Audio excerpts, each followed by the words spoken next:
और बच्चे कैसे हैं आप लोग?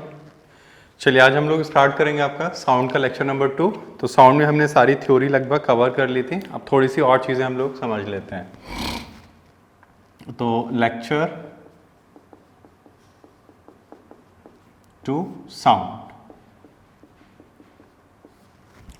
देखिए साउंड में हम लोगों ने क्या क्या पढ़ लिया था। आपके टाइप्स ऑफ फ्रीक्वेंसीज के बिना पर हमने ये पढ़ लिया था कि आपका जो है साउंड कितनी तरह का होता है। तो उसमें हमने इंफ्रासोनिक, सुपरसोनिक, ठीक है, इंफ्रासोनिक को सबसोनिक भी कहते हैं, और आपका अल्ट्रा पढ़ लिया था, ऑडिबल पढ़ लिया था, ठीक है। तो ऑडिबल में हमने ये पढ़ा था कि 20 to 20 किलो हर्ट्ज जो है वो आपकी ऑडिबल रेंज होती है फॉर द ह्यूमन। लेकिन डॉग वगैरह के लिए ऐसा नहीं है, वो इस साउंड को भी रियलाइज करते हैं, ठीक है, रिकॉग्नाइज करते हैं, और वो इससे ऊपर वाली साउंड को भी सुन लेते हैं, ठीक है। अब देखिए इसमें हम लोगों को जो पढ़ना है वो हमें पढ़ना है कि what is the application of the ultrasound. तो अल्ट्रासाउंड के जो एप्लीकेशन है उनको थोड़ा सा हम लोग देख लेते हैं। तो देखिए एप्लीकेशन ऑफ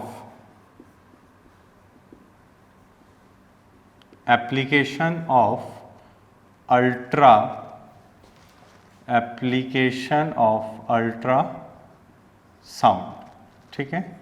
तो देखिए एप्लीकेशन ऑफ अल्ट्रासाउंड जो है हमारे पास वो क्या है उसको समझते हैं। एप्लीकेशन ऑफ अल्ट्रासाउंड, तो देखिए एप्लीकेशन ऑफ अल्ट्रासाउंड में आपके बहुत सारे होते हैं। जैसे हम लोगों का एक होता है,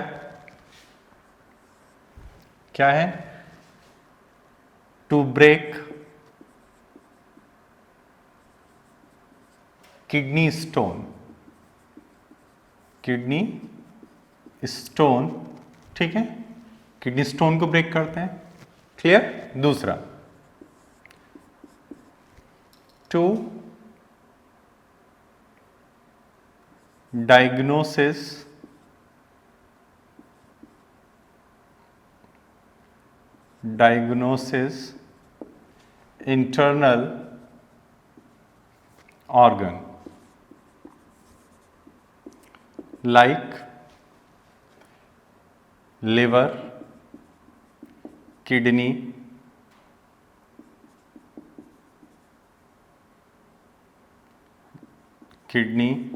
पैंक्रिया,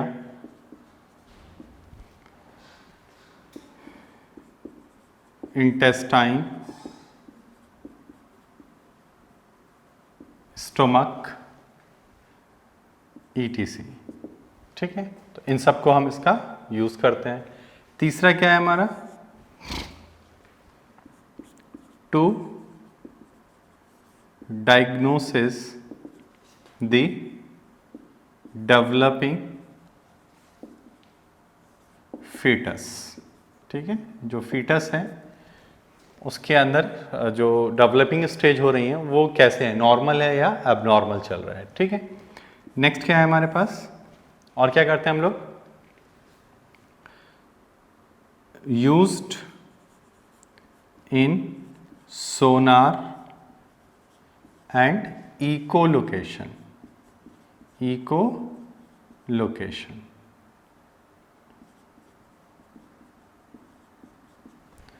नेक्स्ट है हमारे पास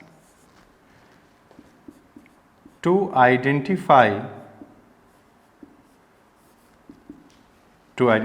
the crack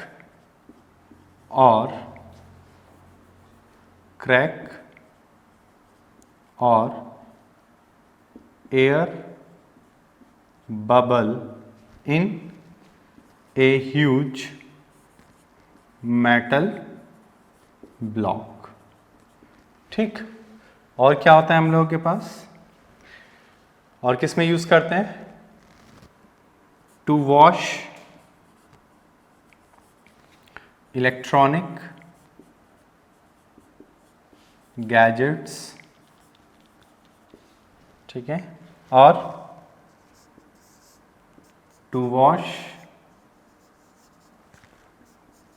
typical shape of pipes like in oil industries, ठीक है। ऑयल इंडस्ट्रीज वगैरह में जो होता है उसका भी हम इसका यूज करते हैं।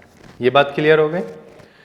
तो there are some applications of your ultrasound. इसमें हमें जो मेन स्टडी करना है, जो दो चीज़ों को हम लोगों को स्टडी करना है, वो है आपका एक सोनार और दूसरा है आपका इको लोकेशन। इन दोनों को हमें थोड़ा सा समझना पड़ेगा, ठीक है।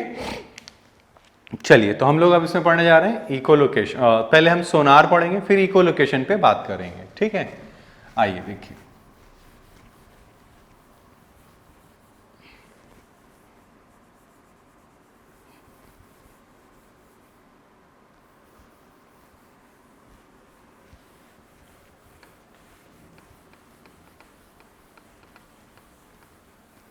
देखिए, तो अगर हम सोनार की बात करें, सोनार, तो सबसे पहला इसमें एक चीज आती है कि सोनार का फुल फॉर्म क्या है, ठीक है। सबसे पहली चीज फुल फॉर्म इसका, तो sonar stand for sound navigation and ranging. Sound navigation and ranging. It is used to determine shoals of fish, sea depth और क्या है हमारे पास, ओल्ड सिंक ऑब्जेक्ट्स, ठीक है। इनको मालूम करता है कहाँ कहाँ पर है, जैसे कोई जहाज डूब गया है, इस तरह की चीज, ठीक है, ETC। तो ये हमारा इससे पता कर लेता है। और क्या पता कर देता है ये, एनएमई को हम लोग भी पता कर लेते हैं, ETC। Next, it is used in submarine. किसमें यूज होता है ये बच्चों, सबमरीन में इस्तेमाल होता है। अब देखो, इसमें कैलकुलेशन बेस्ड क्वेश्चन आ सकते हैं आप लोगों के, ठीक है, कि कैलकुलेशन इसमें आप करिए। तो अगर हम इसमें कैलकुलेशन बेस्ड की बात कर रहे हैं, तो देखो, कैलकुलेशन बेस्ड अगर हम बात करें, तो अगर हम ये बोलें कि हमारे पास ये एक इस तरह से है और ये हमारा इसके अंदर वाटर हो गया, ये वाटर है हमारे पास। अगर ये वाटर है, दिस इज द वाटर, अगर ये वाटर है तो मान लो कि ये इसका सी बेड है, ठीक है, ये सी बेड है, यहाँ पे सी जो है वो खत्म हो जाता है and this is your earth. तो ये जो डेप्थ है हमारी, ये how we can find this, इसको हम कैसे पता करें। तो देखो, ये जो सबमरीन होता है, इसके पास दो चीजें होती है, एक होता है ट्रांसमीटर और एक होता है हमारे पास रिसीवर। एक क्या होगा, ट्रांसमीटर, और एक होगा हमारे पास रिसीवर। तो ये दो चीजें हमारे पास होती है। अब देखिए, इसमें क्या होता है, यहां से हम अल्ट्रासाउंड को बस्ट करते हैं बहुत तेज, तो ये बस्ट हो गया। अब इको के जरिए ये इस तरह से इसको रिसीव कर लेता है। क्या कर लेता है, ये रिसीव कर लेता है, बट बहुत ही शॉर्ट ड्यूरेशन होता है। तो ये अप्रोक्सीमेटली डबल टाइम, मतलब हम ये कह सकते हैं कि ये वाला जो सेपरेशन है और ये वाला जो सेपरेशन है, ये एंगल बहुत ही छोटा होता है। देखो, ऐसे समझो, अगर ये एंगल इस तरह से है, मान लेते हैं कि ये ऐसे और ये ऐसे है, तो आप ये नहीं कह सकते दोनों लेंथ बराबर है। अगर मैं इस एंगल को बहुत ही छोटा कर दूं इस तरह से, ये देखो, इस तरह से बहुत छोटा एंगल कर दूं, तो ये दोनों लाइनें लगभग कैसी हो जाएंगी, पैरेलल हो जाएंगी कि नहीं। तो हम ये कह सकते हैं अभी कि अप्रोक्सीमेटली ये दोनों की लेंथ कैसी है, सेम है। तो वही चीज, ये एंगल बहुत बड़ा नहीं होता, इसलिए हम ये मान लेते हैं कि ये जो है वो लेंथ, ये वाली लेंथ और ये वाली लेंथ अप्रोक्सीमेटली क्या है, बराबर है। और किसके बराबर है, डी के। तो यहां से जो स्पीड होगी, speed of sound, we know that, हम उसको जानते होंगे। दूसरी बात, यहां पे एक टाइमर लगा होता है। क्या लगा होता है, टाइमर। टाइमर को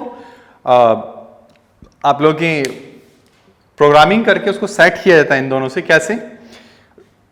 टाइमर जब ऑन होगा, जब इसमें बस्ट साउंड को बस्ट किया जाएगा आपका पानी के अंदर, तो क्या होगा कि आपका जो टाइमर है वो ऑन हो जाएगा, और जब ये रिसीव कर लेगा इसको, when it is receive it, तब ये टाइमर आपका क्या हो जाएगा? ऑफ हो जाएगा। टाइमर क्या हो जाएगा? ऑफ। ये बात समझे? तो हमें टाइम भी पता चल गया। तो हमें क्या क्या पता चल गया? V पता है और T पता है। अब क्या करना है? तो D आया और D ही ये चला, कितनी देर में? T टाइम में। तो हम लोग क्या बोलेंगे? हम बोलेंगे तो therefore V is equal to 2D by T। तो D हमें निकालना है, तो V इंटू T बाई 2। ये आपके पास फॉर्मूला बन गया, बहुत ही सिंपल सा, इसमें कुछ खास ऐसा है भी नहीं। डन। ओके, अब देखिए, इसमें कभी कभी वो चालाकी करेगा, वो ये बोलेगा the sound to strike the ground is the time is this, find the distance. तो इसमें 2 नहीं लेना होगा। उसने बोला है यहां से यहां तक पहुंचने का टाइम अगर t है तो डिस्टेंस बोलिए। तो ये जो 2 आ रहा है वो डबल डिस्टेंस के लिए आ रहा है। जब वो यहां से यहां चल रहा है t टाइम में, इसका मतलब v into T, sorry v into T is equal to क्या आ जाएगा? d। समझ गए बात को? ओके। अब इसमें एक सवाल तुमसे कंसेप्चुअली पूछेगा, वो देखो क्या क्या पूछेगा, समझते। चलो आगे बढ़े। देखिए, क्वेश्चन ये आ जाता है कभी कभी कि why ultrasound is used in सोनार।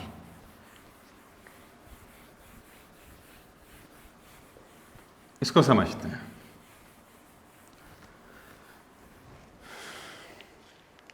क्या है?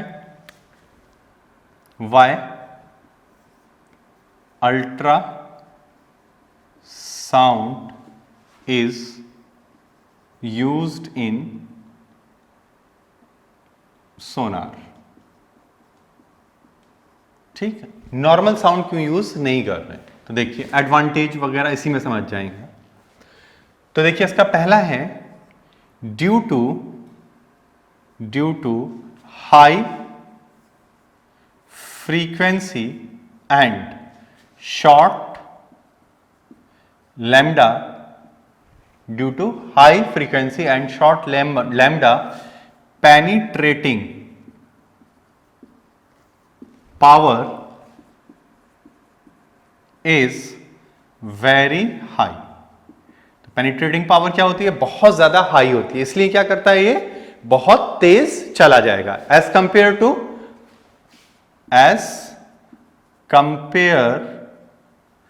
To sound. साउंड यहां पे हम बोल रहे हैं ऑडिबल, ठीक है, इसके कंपैरिजन में। दूसरी बात,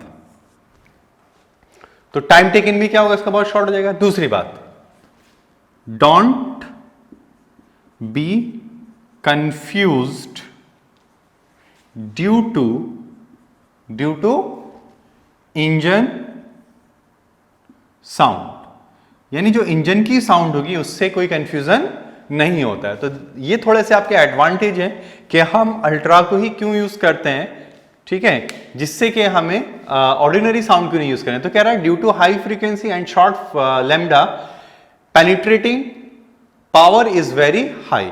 देखिए, जो आपकी वेव होती है उनके पास एक एनर्जी होती है, ठीक है, उस एनर्जी के थ्रू ये कैरी करते हैं। तो इसके पास जो आपका अल्ट्रा होता है, इसके पास एनर्जी बहुत ज्यादा हाई होती है due to the high frequency and short wavelength.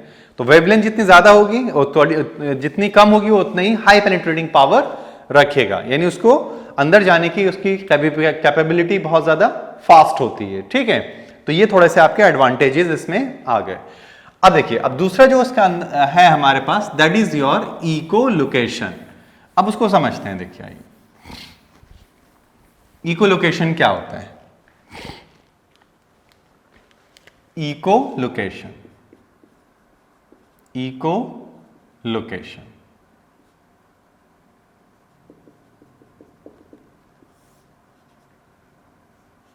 ये this is your echo location. अब देखिए, अगर इसको हम थोड़ा सा जनरलाइज वे में समझें, इको लोकेशन को अगर हम थोड़ा सोचें,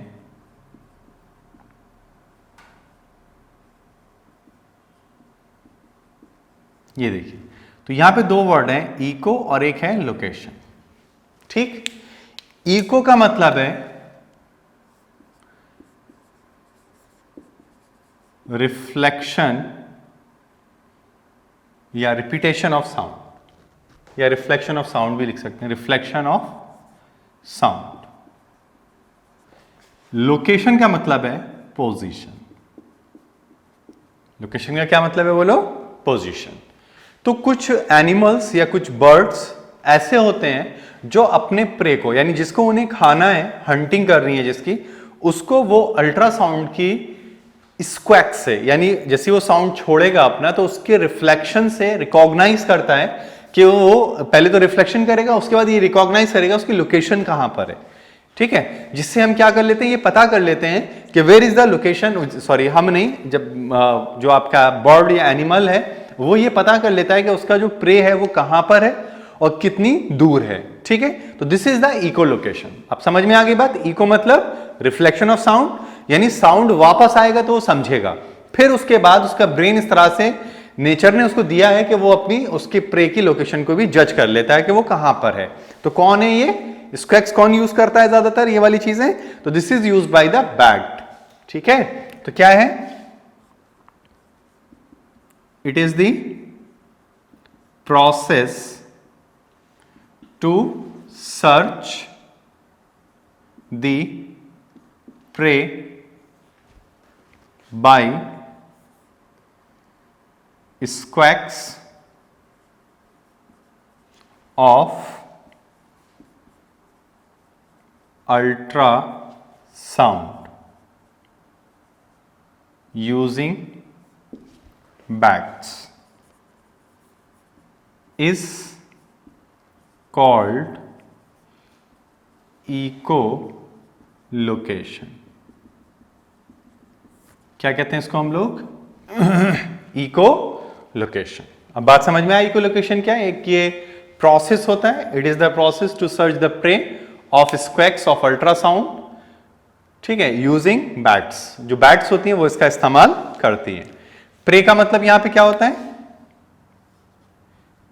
इंसेक्ट टू हंट। ठीक है, वो इंसेक्ट जिसको शिकार करा जाएगा। ठीक है, हंटिंग। ठीक है, इसको हम लोग बोलते हैं इकोलोकेशन। और ये हो गया आपका प्रे। ये बात समझ में आ गया? चलिए अब आगे बढ़े, आइए देखिए।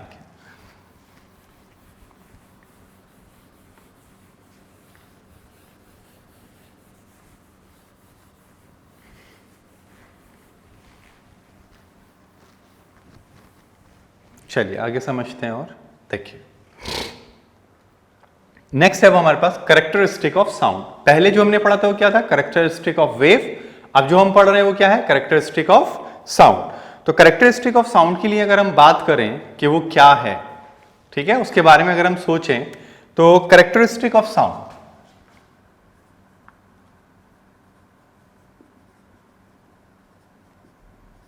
कैरेक्टरिस्टिक ऑफ साउंड, तो देखिए, तो अगर हम बात करें कि कैरेक्टरिस्टिक ऑफ साउंड क्या होती है उसके बारे में हम थोड़ा सोच लेते हैं। देखिए, कैरेक्टरिस्टिक ऑफ साउंड जो है उसमें तीन चीजें होती हैं हमारे पास। पहली होती है हमारे पास लाउडनेस। लाउडनेस,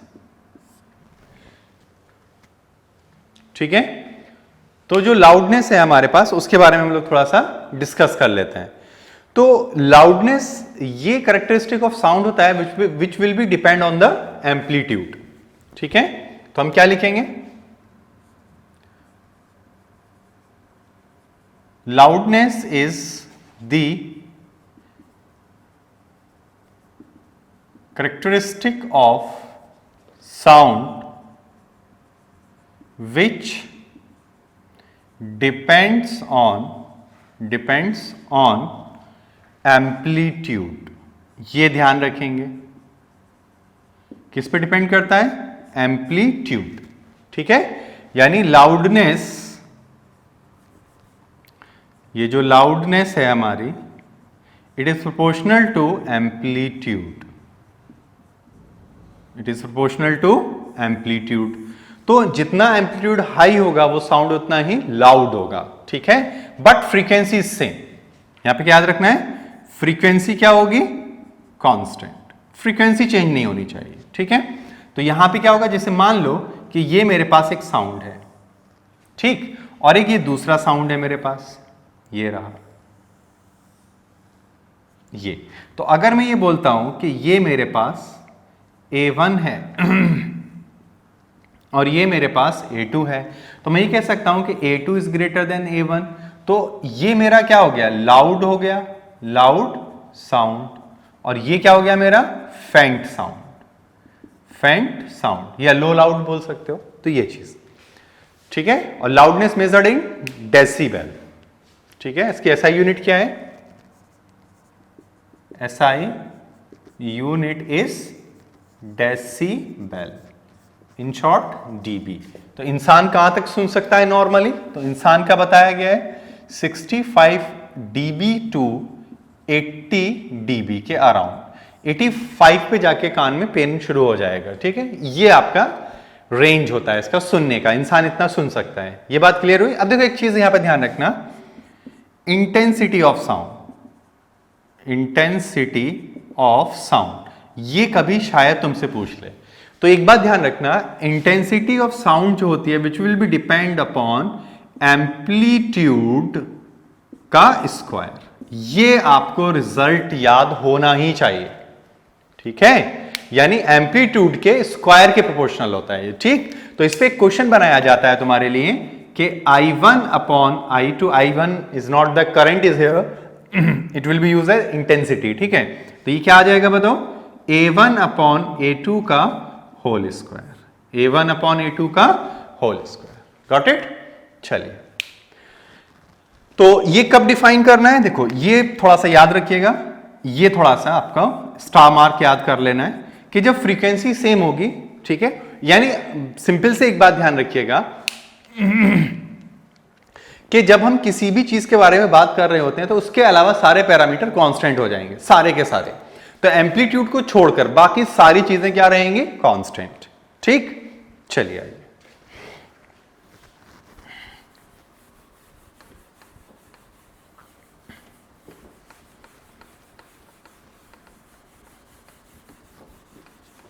देखिए अब दूसरी कैरेक्टरिस्टिक की अगर हम बात करें तो दूसरी कैरेक्टरिस्टिक होती है हमारे पास पिच, पिच, ठीक है। अगर हम पिच की बात करें, ठीक है, पिच की अगर हम बात करें तो पिच का मतलब होता है it is characteristic of sound which depend on the frequency, which depend on the frequency, ठीक। तो पिच किस पे डिपेंड कर रही है, फ्रीक्वेंसी, यानी high frequency high pitch, but amplitude क्या होगा बोलो, एम्पलीट्यूड होगा हमारे पास कांस्टेंट। एम्पलीट्यूड क्या होना चाहिए, कांस्टेंट। मतलब कि अगर मेरे पास ये एक वेव है, ठीक, ठीक, इसकी फ्रीक्वेंसी मैंने बोला f। अब एक और है मेरे पास, ये देखो,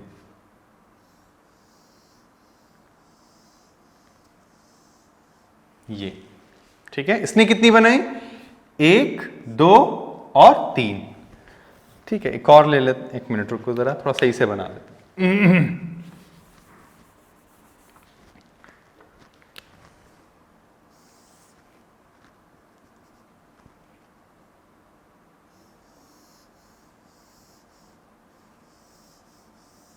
ये देखो, ठीक। तो इसका भी एम्पलीट्यूड A और यहां पर भी एम्पलीट्यूड है, but one thing is remember, इसने कितना बनाया, 1, 2, 3, 4, इसने इसी टाइम में 4 बनाया और इसने इस टाइम में कितना बनाया, 2।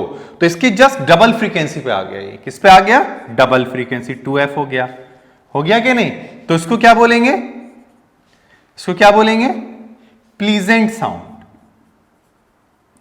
प्लीजेंट, यानी कान में ज्यादा चुभेगा नहीं। ये क्या होता है, अनप्लीजेंट।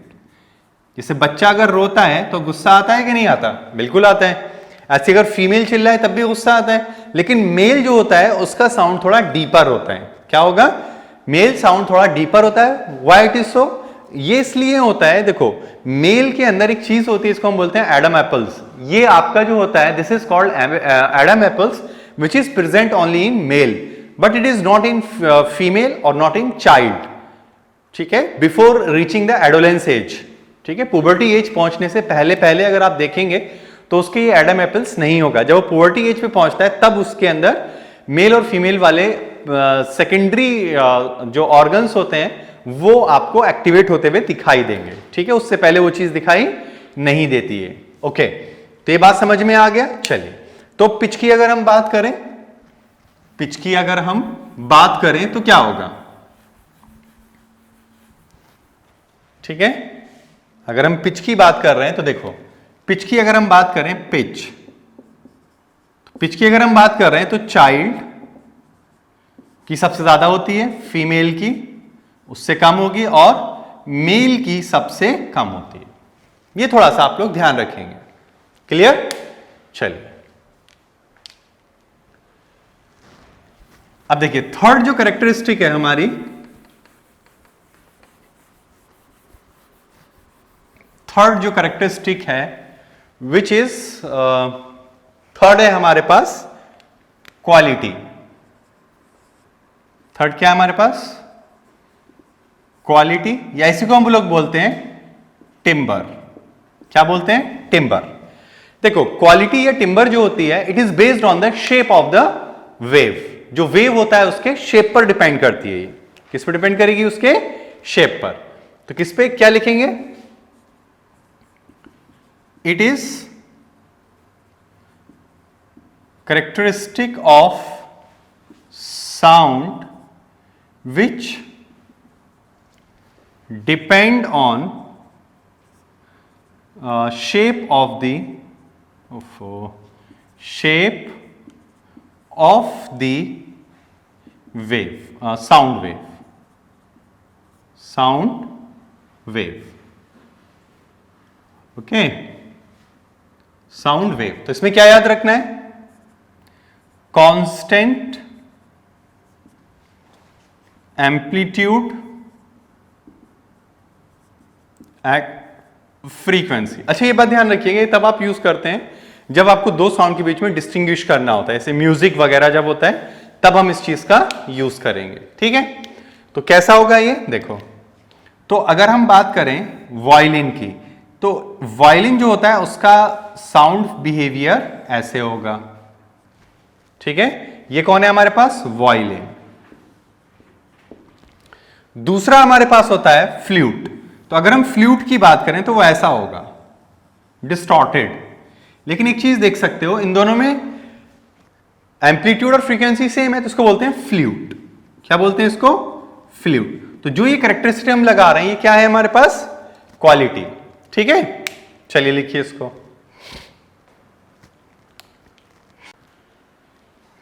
ठीक है बच्चों, तो लाउडनेस और कैरेक्टरिस्टिक्स वगैरह हम लोगों ने देख लिया साउंड का। अब हम लोगों को जो पढ़ना है, that is your last topic. आपका जो हमें पढ़ना है वो है आपका ह्यूमन ईयर। ठीक है, तो ह्यूमन ईयर के बारे में हम लोग थोड़ा सा समझ लेते हैं। ठीक, तो देखिए ह्यूमन ईयर क्या है उसको पहले समझते हैं। तो ह्यूमन ईयर, तो ह्यूमन ईयर की हम लोग बात करें, ह्यूमन ईयर, देखो ह्यूमन ईयर जो है इसमें ये समझ लीजिए पहले।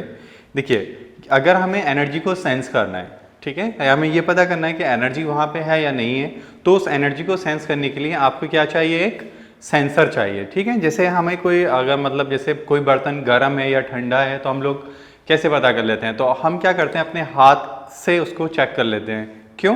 क्योंकि हमारी जो स्किन है वो सेंस करती है हीट को। ठीक है, इसी तरह से हमारी आंखें होती हैं जो किसको सेंस करती हैं? लाइट एनर्जी को। ठीक है, तो ये जो एनर्जीज हैं इनको हम लोग सेंस करते हैं। इसी तरह से हमारा जो कान होता है वो सेंस करता है आपकी प्रेजेंस ऑफ साउंड एनर्जी। ठीक है, साउंड एनर्जी को वो सेंस करेगा। ठीक है, तो क्या लिखना है हमें इसमें वो समझते हैं। देखिए तो क्या है इसमें हमारे पास? तो इसमें हम लोगों को लिखना है, it is the sense organ to sense sound energy, to sense sound energy. Clear? अच्छा, अब दूसरी बात, इसके कितने पार्ट होते हैं, क्या होता है, ये अब हम समझते हैं। देखिए यहां पे मैं लिख दे रहा हूं पार्ट्स ऑफ ईयर। ठीक है, तो ईयर की अगर हम बात करें तो इसमें 3 पार्ट होते हैं। ठीक है, 1 बाय 1 हम उसको स्टडी करेंगे। ठीक है, एक होता है आपका आउटर ईयर, ठीक, एक होता है आपका मिडिल ईयर, और एक होता है हमारे पास इनर ईयर। ये 3 हमारे पास इसके पार्ट्स होते हैं। अब देखिए, अगर हम आउटर ईयर की बात करें तो बाहर से हमें अपनी आंख से जितना कान का पार्ट दिखाई देता है that is called as a outer ear. तो उसमें हमें एक तो ये पिन्ना दिखाई देता है, एक हमें ईयर कैनाल यानी ट्यूब लाइक स्ट्रक्चर नजर आता है, और उसके अंदर अगर हम ध्यान से देखें रोशनी डाल के तो हमें ईयर ड्रम भी नजर आएगा। तो कितने पार्ट हैं इसमें? तो इसके अंदर 3 पार्ट होते हैं। तो इट हैज 3 पार्ट्स। ठीक, दैट इज कौन कौन से हैं? पिन्ना, ईयर कैनाल, और क्या होता है? Ear drum. ठीक, अब देखो पिन्ना की अगर हम बात करें, पिन्ना तो ये क्या होता है? आउटर मोस्ट पार्ट है, आउटर मोस्ट पार्ट। ठीक, दूसरी बात, इट कलेक्ट साउंड एनर्जी। क्या करता है ये? साउंड एनर्जी को कलेक्ट करता है और आपके ईयर कैनाल में ट्रांसफर करेगा। अब देखिए, अगर हम ईयर कैनाल की बात करें, ईयर कैनाल तो ये एक ट्यूब लाइक स्ट्रक्चर होता है, यानी ट्यूब जैसा होता है। दूसरी बात, इसके अंदर सिर्फ एयर होती है और कुछ नहीं होगा, और ये अबाउट 2 to 3 सेंटीमीटर लॉन्ग होता है। तो क्या है ये? It is a tube, it is a tube which contain only air. ठीक, एक तो ये चीज हो गई। दूसरी, it is about 2 to 3 centimetre long, 2 to 3 centimetre long. Clear? अब देखिए, अगर इसमें हम और बात करें तो नेक्स्ट क्या है हमारे पास? Ear drum. ईयर ड्रम, देखो अगर हम ईयर ड्रम की बात कर रहे हैं तो ईयर ड्रम में क्या होता है कि ईयर ड्रम जो होता है वो उसके यानी जो हमारा ईयर कैनाल है उसके दूसरे एंड पर क्या होगा? एक डेलिकेटेड मेम्ब्रेन स्ट्रेच्ड होती है, उसी को हम लोग बोलते हैं ईयर ड्रम। उस ईयर ड्रम में क्या होता है? जब साउंड एनर्जी जाती है यानी प्रेशर का वेरिएशन होता है तो वो वाइब्रेट करना शुरू करेगा। ठीक है, तो क्या है ये? Stretched membrane. ठीक है, एक स्ट्रेच्ड मेम्ब्रेन होती है इसके पास। दूसरा, it is called as tympanum. ये भी हमें ध्यान रखना है, बायोलॉजिकल नेम है इसका। क्या कहते हैं इसको हम लोग? टिम्पैनम। दूसरी बात, it start to vibrate when sound energy enter in the ear. ठीक है, तो this is about your outer ear. Next है हमारे पास इनर ईयर। तो it contain 3 tiny and light weighted bones. कौन कौन सी होती हैं? Anvil, stirrup and hammer. ये 3 बोन हमारे पास इसके अंदर होती है। ठीक है, दूसरी बात हमें क्या याद रखना है? Anvil is the small bone. ठीक है, अच्छा इनका काम क्या होता है? देखो इनका काम ये होता है कि ये एक लीवर फंक्शन की तरह काम करते हैं, यानी एक के साथ दूसरा वर्क करेगा, और ये क्या करते हैं? High level small amount of amplitude signal को ये क्या करेंगे, हाई एम्पलीट्यूड सिग्नल में कन्वर्ट कर देंगे, यानी एक तरह से ये एम्पलीफाई करते हैं। तो ये क्या है, they work together as a lever function and amplify small amplitude signal into high amplitude signal. ये बात समझ रहे हैं आप?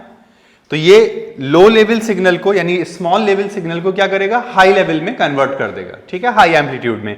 इसीलिए इन बोन्स के फंक्शन को जब एक साथ काम करें तो एम्पलीफायर भी कह सकते हैं आप, कि it will act as a amplifier, ठीक है। अच्छा, अब देखो इनर ईयर में अगर हम बात करें, इनर ईयर में क्या होता है, कॉइल शेप्ड स्ट्रक्चर होता है जिसके अंदर फ्लूइड भरा होता है, ठीक है। उस फ्लूइड के अंदर नर्व सेल्स होते हैं और वो इस तरह के होते हैं कि जब उसके अंदर हाई एम्पलीट्यूड वाइब्रेशंस आएंगे तो उनको वो एक्सेप्ट करेगा और इलेक्ट्रिक सिग्नल में कन्वर्ट करेगा। फिर वहां पे एक ऑडिटरी नर्व होगी, वो उसको लेके कहां जाएगी, सीधा ब्रेन पर। फिर वो उसको सेंस करेगी ह्यूमन को कि अब आप उसको सुनिए साउंड को, ठीक है। तो ये आपका इनर ईयर पार्ट होता है। तो इनर ईयर में कौन कौन होता है आपका, coiled shaped structure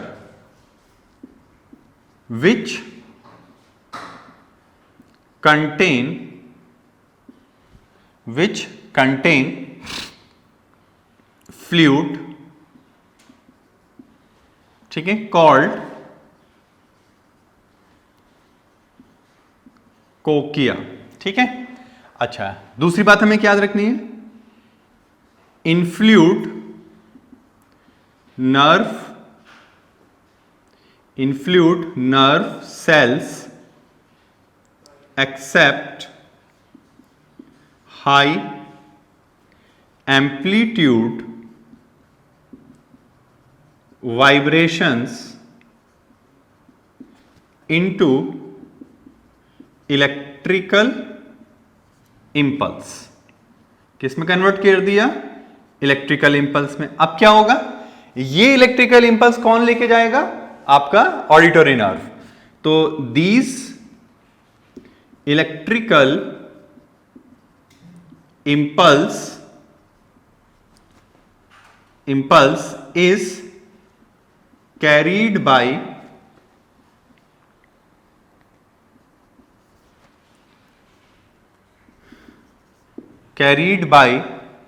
auditory nerve, ठीक है। ये थोड़ा सा आपका एक ओवरव्यू हो गया आपके ईयर के ऊपर, ठीक है। तो ये आपका एक टॉपिक बचा हुआ था ईयर से कभी कभी आएगा क्वेश्चन, तो आपका कैसा आएगा, सीधा थ्योरेटिकल क्वेश्चन आएगा, कोई उसमें मतलब न्यूमेरिकल वगैरह बेस्ड नहीं होगा ह्यूमन ईयर पे, ठीक है। कुछ ऐसा है ही नहीं इसमें जो न्यूमेरिकल आपसे पूछा जाए, ठीक है। आगे बढ़े, चलिए देखिए अब इसमें हम लोगों को थोड़ा सा, तो ये तो आपका हो गया पूरा आपका चैप्टर। अब एक चीज मैं तुम्हें समझाता हूं जरा, इक्वेशन ऑफ वेव क्या होती है, ठीक है। रब कर लें इसको, चलिए देखिए अब हम समझना चाहते हैं कि इक्वेशन ऑफ वेव अगर हम देखें तो कैसी होगी, ठीक है। आइए देखिए, क्योंकि कभी हो सकता है कि आपसे इस तरह का क्वेश्चन पूछा जाए। तो देखिए इक्वेशन ऑफ अ वेव अगर हम बात करें, देखिए इक्वेशन ऑफ ए वेव, अगर हम किसी इक्वेशन ऑफ वेव की बात कर रहे हैं तो वो कैसा होगा देखने में। तो देखो इसे ऐसे लिखते हैं, y इज इक्वल टू, या हम x लिख लेते हैं इसको, ये चलो y रहने देते हैं, y इज इक्वल टू, ऐसे लिखा जाता है, y is equal to a sine omega t minus k x, ठीक है। ये हमें समझना होता है। अब देखो इसमें मैं तुम्हें थोड़ी चीजें समझाता हूं। y क्या है, तो y होता है displacement of particle from its mean position, ठीक। ए क्या कहलाता है, एम्पलीट्यूड ऑफ पार्टिकल या एम्पलीट्यूड ऑफ वेव। ओमेगा क्या है? ओमेगा को कहते हैं angular frequency. Angular frequency. X क्या है? एक्स को कहा जाता है डिस्प्लेसमेंट ऑफ द वेव, यानी वेव कितना दूर चली गई, इसे क्या बोलते हैं? Displacement of wave. अब देखो ध्यान सुनना, यहां पे माइनस साइन जो है इसका मतलब यह है कि ये जो माइनस लगा हुआ है, दिस माइनस क्या इंडिकेट कर रहे हैं? वेव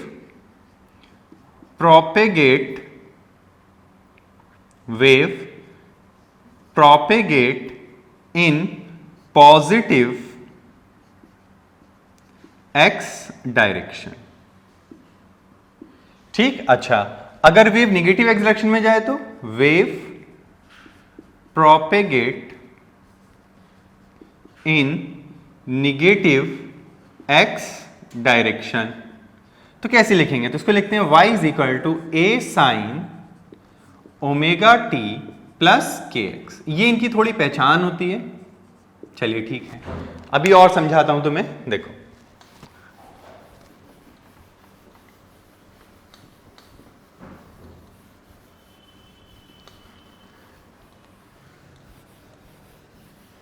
देखो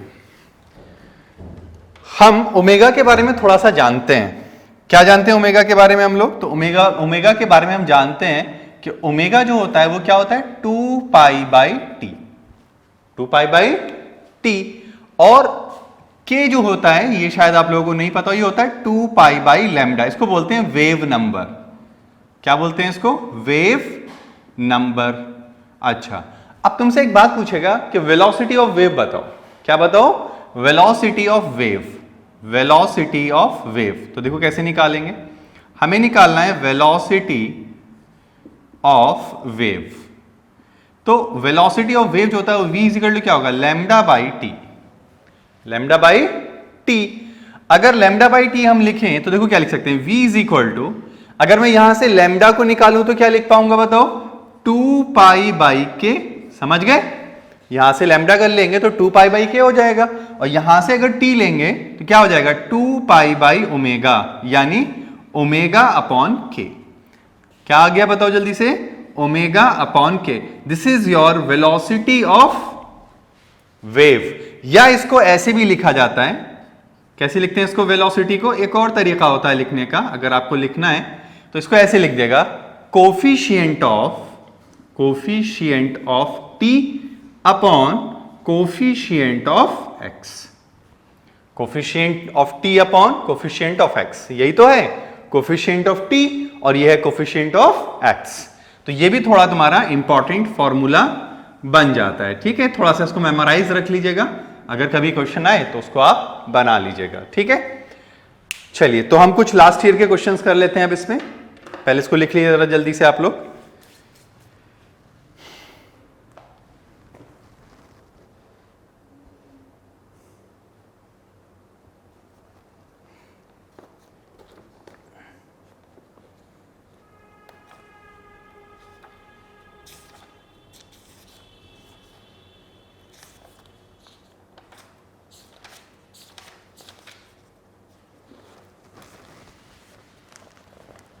चलिए डन।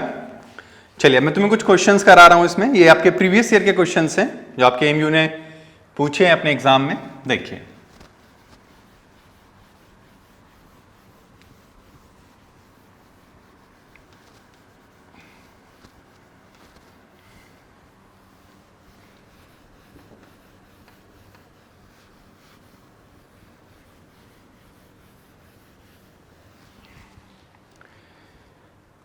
चलिए देखिए समझिए।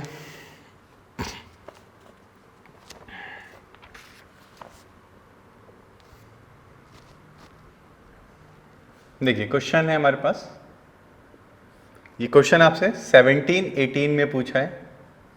देखिए क्या है? द डिस्टेंस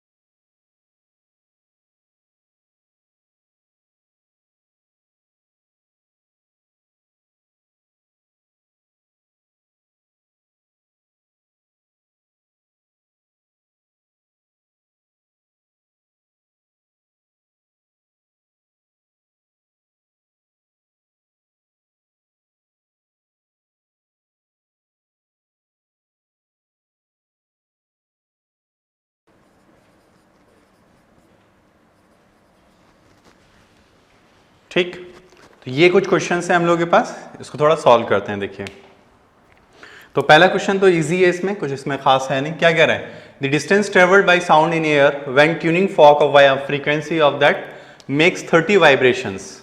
ठीक है, कितने वाइब्रेशन कर रहे हैं? 30 विल बी। अब देखो वाइब्रेशन क्या करते हैं, देखो फ्रीक्वेंसी कितनी है, फ्रीक्वेंसी जो है हमारी वो कितनी है, तो फ्रीक्वेंसी जो है वो हमारी है 560 हर्ट्ज। ठीक है, अच्छा वो ये कह रहा है कि कितना चलेगा, स्पीड कितनी दे रखी है, स्पीड हमें दे रखी है 336 मीटर पर सेकेंड। तो डिस्टेंस क्या होता है, डिस्टेंस, तो डिस्टेंस इज इक्वल टू होता है हमारे पास speed upon speed into time. ठीक है, यही हमसे कह रहा है, हाँ ठीक है, यही होगा हमारे पास। अब टाइम कैसे निकालेंगे हम लोग, तो समझना जरा बात को। तो वो 560 वाइब्रेशंस, समझना, वाइब्रेशंस कितनी देर में कर रहे हैं, 1 सेकेंड। कितनी देर में कर रहे हैं, 1 सेकेंड। कितने, तो एक वाइब्रेशन कितनी देर में करेगा, तो 1 वाइब्रेशन करेगा 1/56 सेकेंड में। चलिए ये बात भी सही है। तो 30 वाइब्रेशन कितनी देर में करेगा, तो 30 वाइब्रेशन के लिए अगर हम बात करें तो हम लिखेंगे 30/56 सेकेंड। ये कट गया इससे, तो कितना आ रहा है, 3/56 सेकेंड। अब स्पीड ये है हमारे पास और ये है, बस निकाल लो।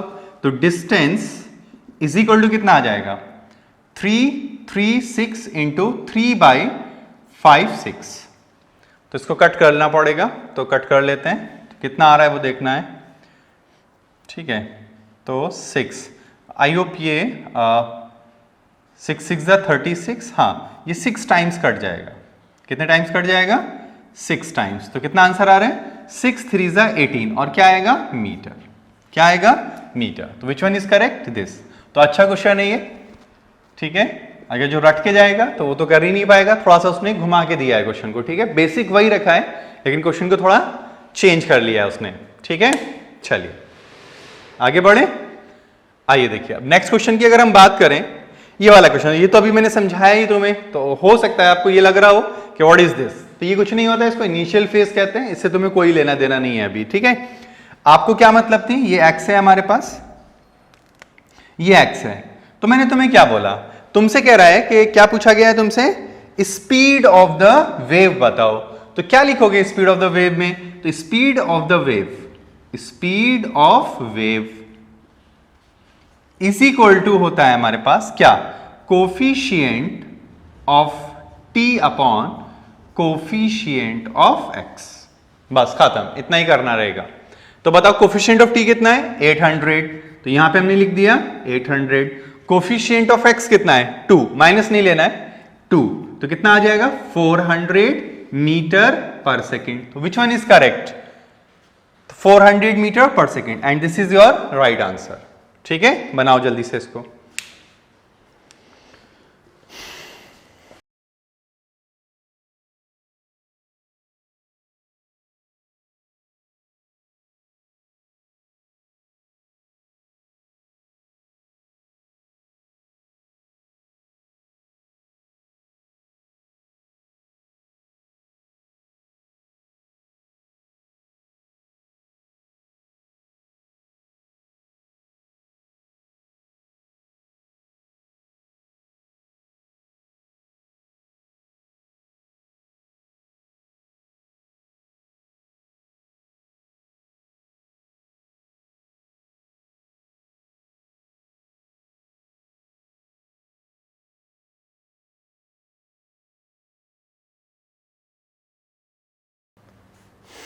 चलिए, तो ये आपके क्वेश्चंस हैं 2, इनको देख लेते हैं।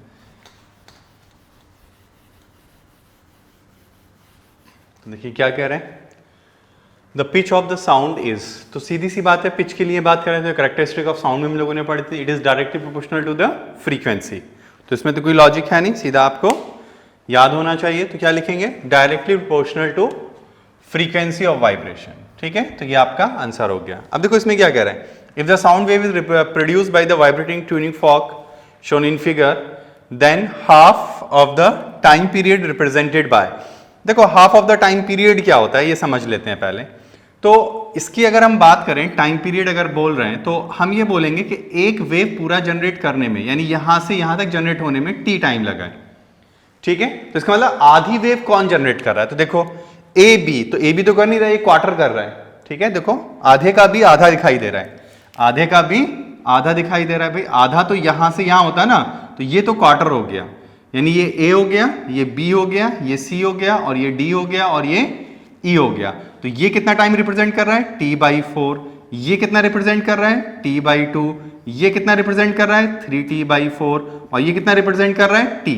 या हम ये भी कह सकते हैं ये भी कितना कर रहा है, t/2। ये भी कितना कर रहा है, t/2। देखो t/4 प्लस t/4 तो t/2 हो जाएगा। अब यहां पे क्या कह रहा है, तो ए बी, तो देखो ए बी t/4 गलत हो गया, डी ई, तो डी ई भी नहीं कर रहा है, ये भी t/4 कर रहा है। B D, yes B D कितना कर रहा है, t/4, ठीक है। तो बी डी कितना कर रहा है, t/4, ठीक है। तो चलिए इतना रोक लेते हैं हम लोग। तो नेक्स्ट लेक्चर में इसी में और क्वेश्चंस करेंगे, ठीक है। थ्योरेटिकली ये पूरा खत्म ही हो गया तुम्हारा, और ये कुछ न्यूमेरिकल हम लोगों ने कराई है प्रीवियस ईयर से, और आप लोग अपना करिएगा इसमें जो भी सोर्स है आपके पास क्वेश्चंस का, ठीक है।